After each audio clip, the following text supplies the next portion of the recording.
Assalamualaikum. Paano nga ba tayo magparami ng views sa ating mga reels? Pwede siya sa ating Facebook profile kapag naka-on yung ating mga dashboard at saka sa ating Facebook page. Paano nga ba tayo magparami ng views sa ating mga reels? So, ang gagawin natin guys ay i-share natin ang ating mga reels sa ating mga stories. So, ganito lang yung ating gagawin. Panoorin nyo lang ang video na to guys para malaman nyo kung paano nga ba tayo magparami ng views sa ating mga reels. Punta lang tayo sa ating Facebook page. Dito sa ating Facebook page ay punta lang tayo dito sa Settings and Privacy. And then punta lang tayo dito sa ating page Settings. And then dito punta lang tayo sa Page and Tagging. So, dito guys, kailangan naka-on itong allow others to share your post to their stories. So, kailangan naka-on siya. Kasi kapag naka-off yan guys, hindi natin masishare ang ating reels sa ating mga stories. So, kailangan i-yes natin.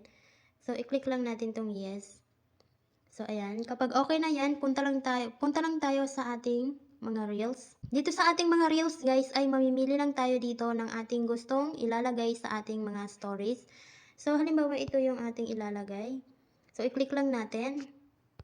Dito guys, kapag nakapili na kayo ng reels na gusto nyong ilagay sa inyong stories, ay i-click nyo lang itong si arrow.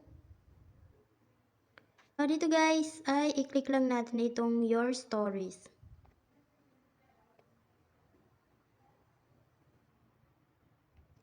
So, ito na yung mangyayari guys kapag na-share natin ito sa ating mga stories. So, i-click natin itong share. So, ayan guys, kung makikita nyo ay na-share na siya sa aking stories. So, ayan na yung reels kanina na napili ko.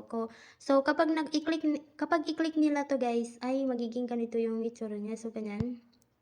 So, mapupunta sila sa ating reels. So, mabibview nila yung ating mga reels. So, ganyan siya guys. Kapag i-click nila yung stories natin, ay ganito yung magiging itsura niya. Madadirect sila sa ating mga reels. So, di ba guys, ang galing nito kasi nakakapagdagdag ito ng views sa ating mga reels. So, malaking tulong ito sa atin kapag gusto natin magparami ng views sa ating mga reels. So, sana may natutunan kayo sa video na ito.